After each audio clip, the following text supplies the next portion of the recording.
I was doing some really interesting reading this week on the percentage of people that actually own investment properties here in Australia, and it got me thinking, what actually stops someone getting into the market and buying an investment property when it's so obvious that it is such a successful and proven path to actually building wealth? So I'll first of all want to run through these numbers as they're quite surprising.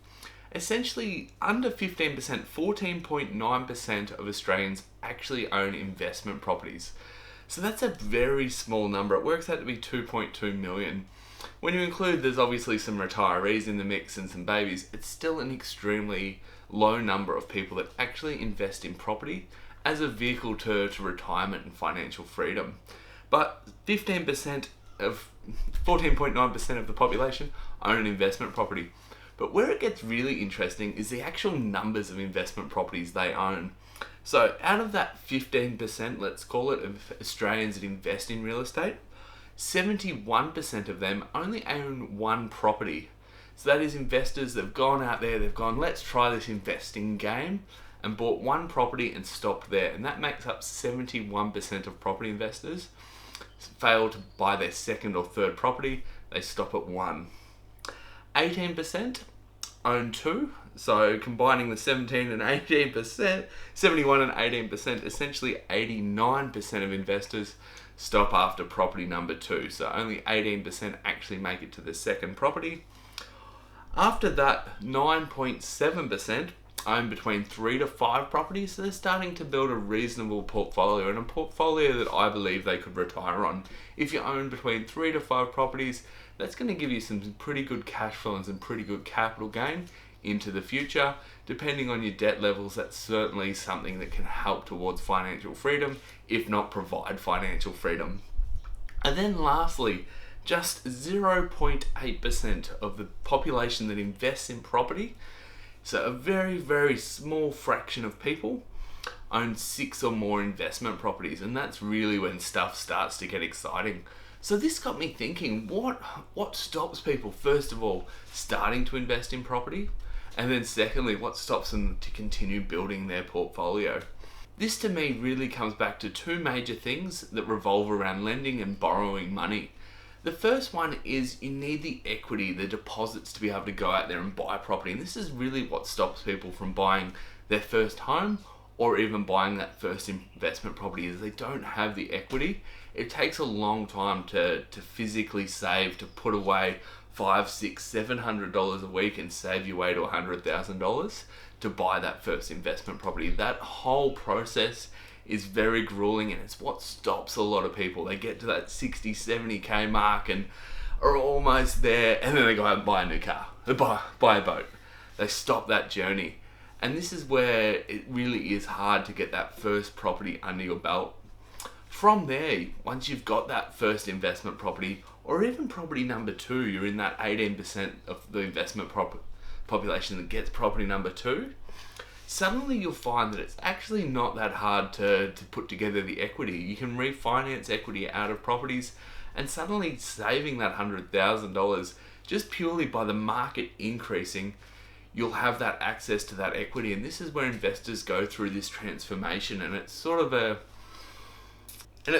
proof in the pudding of why property investing is so successful, is that investors get to the point where they can access equity so easily, and they become quite well off equity wise, that they can pull that equity out of the properties they own to go into property 3, 4, 5, 6. But what then starts to happen is their serviceability is reduced. If those properties they own are negatively geared, they're costing themselves $100, $200, $300, $400 a week to hold onto those assets. The idea of adding further to that discomfort and making themselves $600, $700, $800 negatively geared becomes very unappealing, and their serviceability becomes capped. And I believe this is a big reason why property investors stop buying after 1 or 2 properties, is as much as they might see their equity position going up, their serviceability is so greatly reduced, and their actual lifestyle gets reduced because they have to fork out that money each week to service that negatively geared asset.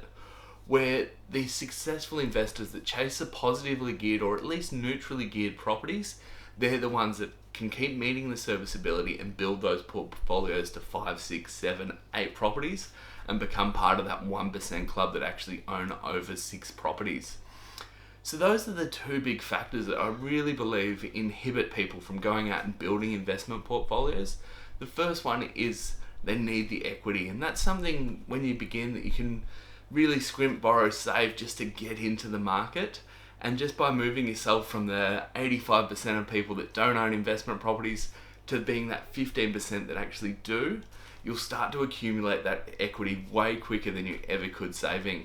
Simply put, a $500,000 property going up by 5% a year is still a $25,000 a year gain in equity. You times that by 4 years and suddenly you've got 100 grand. I challenge you to save 100 grand in 4 years. Unless you're on a ridiculous income, it's going to be a challenge. And then from there, once you've got that equity in place and that machine slowly increasing in value, that portfolio increasing in value, that's where you really want to be looking at serviceability and having the right properties so that you're not having to chip away $100, $200, $300 each week to keep that portfolio alive. That portfolio is going to be self-sustaining, and that's what's really going to make scaling your property even easier into that 4, 5, 6 properties until eventually the banks will cut you off as serviceability because become extremely difficult once you hit around 5 to 6 times your income. So that is, if you've got a household income of say 100,000, the bank will probably lend you 600,000 in debt. If you've got a household income of 200,000, the banks will probably lend you somewhere around 1.2 as a general rule. But everyone does hit that serviceability limit eventually, and that's where you either need to start paying down debt to reduce your exposure, or increasing your income, which then in turn lifts that serviceability limits. I hope this video has made some sense, and I hope it's inspired you to get into property investing.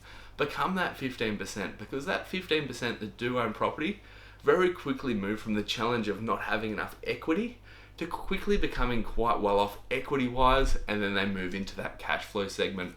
And that is the life journey of a lot of property investors take. Thanks for tuning in. I hope this video has made sense. I hope it's inspired you. And if it has, make sure you subscribe. We bring out a heap of content on this channel and love bringing you new videos.